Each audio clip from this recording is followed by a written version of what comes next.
Well, see the way the question is asked and also the way normally it's addressed is, people think there is something called as negative thought and positive thought.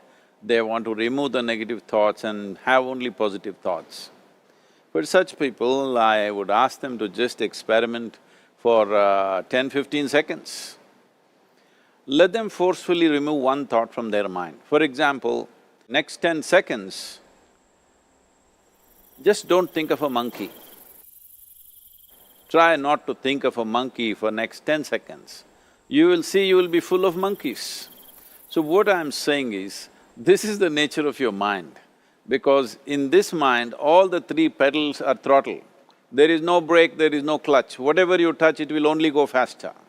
In this kind of mind, people have been taught from moral teachers and religious teachers, do not think about bad things. Well, since then it's been a full-time job. So there is no way you can handle the mind like this. This doesn't need any great enlightenment. If you spend 2 minutes with your eyes closed, you will realize you cannot do anything forcefully with this mind. So, I want to remove negative thoughts. Do not ever go in this direction, because what you want to remove will become your quality. Always you will be on it. So what should I do? The thing is this, without understanding the fundamental mechanism of this mind, because our mind, human mind, is the most sophisticated computer on the planet. Even all the supercomputers have come out of this. When this is the case, is it not important that we understand the mechanics of how it functions?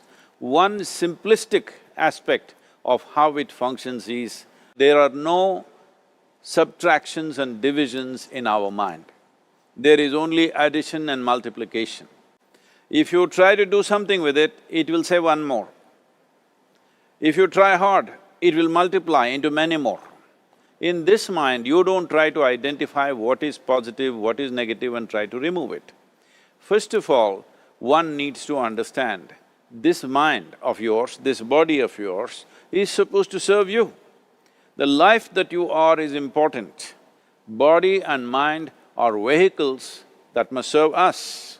If you sit in a vehicle, it must go where you want to go. If it goes to its own destination, what is the point of such a vehicle? It's just a nuisance. Right now, most human beings are unfortunately experiencing this fantastic possibility of human mind as a nuisance, as a troublesome thing. Well, this is the most beautiful thing you have. It's just that you need to pay little attention as to how it functions. One simple thing is this. First and foremost process is, that's why we put out this process called Isha Kriya. This is to distance yourself from your physiological and psychological process. There is something called as you which exists. This is not a composite of all your thoughts and emotions and physiological processes. Beyond that, there is you. If you close your eyes, even if you cannot see anything, you're still there. It is through the window of your eyes that you're looking out, but if you close your eyes, it doesn't mean that you don't exist, you still exist. So beyond your thought, you still exist, beyond your emotion, you still exist. So that you, the life that you are, this has to come into your experience. Why is it that you're not allowing that to come into your experience, which is the most significant aspect of who you are? Who you are right now, the most significant aspect is, you and me are alive right now, this is it. What I'm thinking, what you're thinking is not the important thing. We are alive right now, that is the important thing. So, it is important that you focus on this fundamental sense of aliveness within you, and then you will see there is a natural distance between you and your thought process. Once there is a distance between your psychological process and your physiological process, this is the end of suffering. Because there are only two kinds of suffering that human beings go through, physical suffering and mental suffering. Once you create a little space between you and your mind, between you and your body, this is the end of suffering.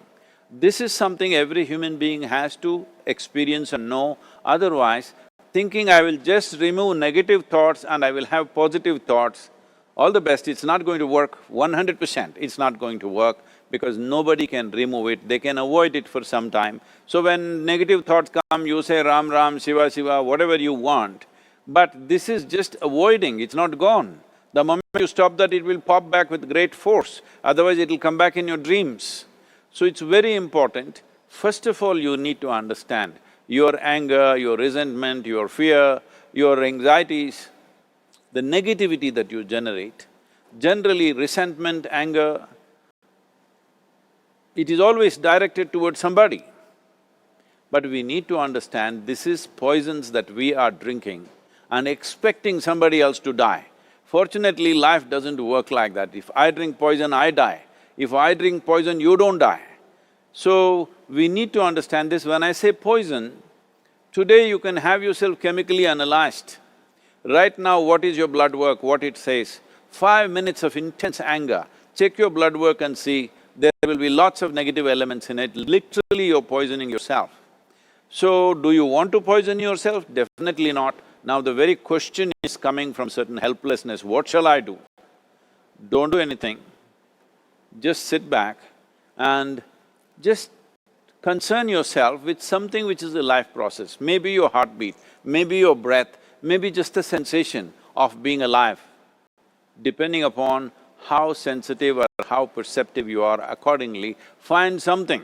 It could be a sensation in the body, it could be breath, it could be heartbeat, it could be anything, something which indicates life to you. Just pay attention to that for some time. Slowly you will see there is a distinction between what is you and what you have gathered, which includes both your physiological and psychological possibility or mess, whatever you made out of it.